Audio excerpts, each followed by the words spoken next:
Today on the show, I attempt to clear up the confusion surrounding all the Lokis. Hello and welcome to the show with issues. I'm Auram, and Loki has gone from a very stereotypical world domination villain to a very complicated one over the years. I figured I would take today to try and clear the water on the subject, if that's possible. This is the god of mischief and lies we're talking about here. Doesn't hurt to try though. Let's get started. Loki, half-brother to Thor, god of mischief, god of lies, more titles. I think it's safe to say that Loki has been known as many things over the years, which might confuse some people. There are 5 main versions of Loki that we know of: the original Loki, Loki as a woman, Kid Loki, Young Loki, and King Loki. Most of these are just different iterations of the original Loki, but Kid Loki and Young Loki are when things start to get convoluted. Before I get more in depth, I'm warning you that there will be spoilers from Kieran Gillen's Journey into Mystery run and Loki Agent of Asgard.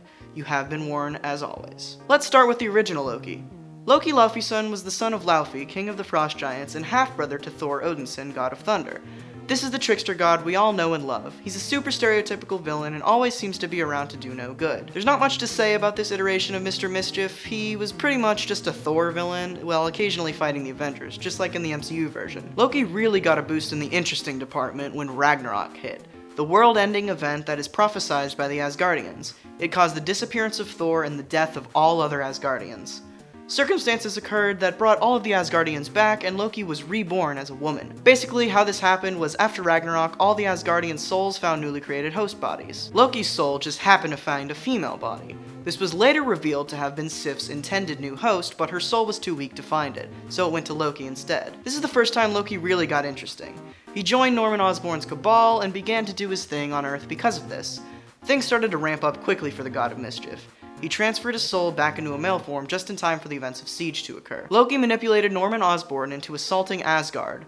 This went horribly wrong for Loki, however, as he was killed in action by the Sentry. But just like most every comic book character, Loki was soon reborn. Before the Siege, Loki had manipulated Hela to remove his name from the Book of Hell, which basically allowed him to be reborn into a new host. Thor found Loki's younger self reborn into a boy named Sorure in Paris.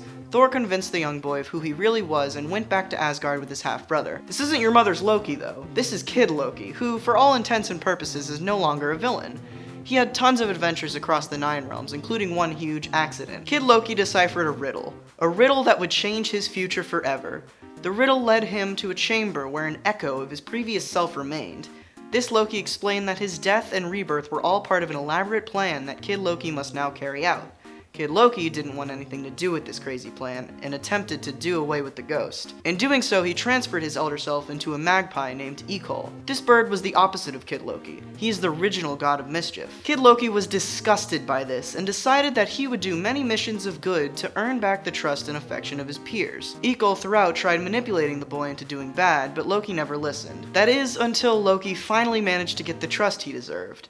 Ekol would have none of this, and through a set of events created some circumstances that would force Kid Loki to kill himself, letting the original incarnation of Loki take on Kid Loki's good name. Kid Loki saw no other option. He ate Ekol, effectively transferring his elder Loki into himself and killing Kid Loki once and for all. This causes extreme guilt to overcome Loki and has been the driving force of the character ever since. This is where what I've dubbed as Young Loki comes into play. Loki assembled a team of young Avengers, and through the events of that book was aged to young adulthood. This is also the first time that we would be introduced to the idea of the Loki cycle. Basically that there would always be a Loki and he will always be the god of mischief in some form.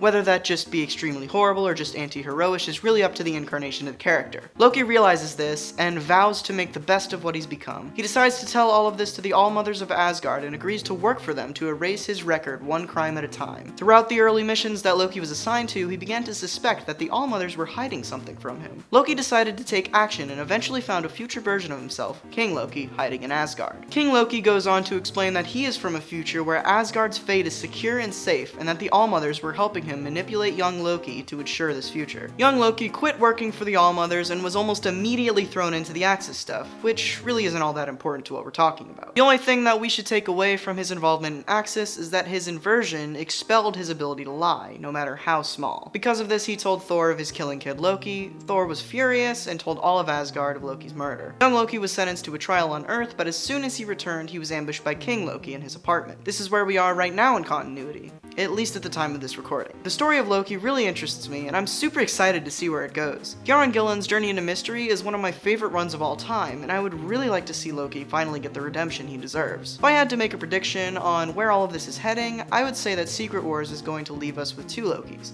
Young Loki and a version of King Loki. That way we get the hero version that everyone loves while not losing the traditional iteration. Be sure to pick up Loki Agent of Asgard if you really want to see where his story goes.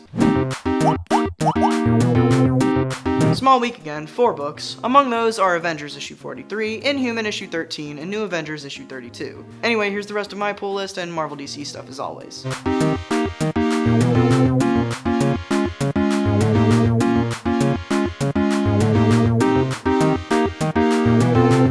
And that's it for this week. I actually had a lot of fun writing this one. Made me remember how much I really like Loki's story after Siege. I think Kid Loki is still my favorite version of the character though. The show with reviews will be back to normal later this week, so remember to check that out. Also, I figured I would start saying this just because. Feel free to comment with topic suggestions or something you'd like to see.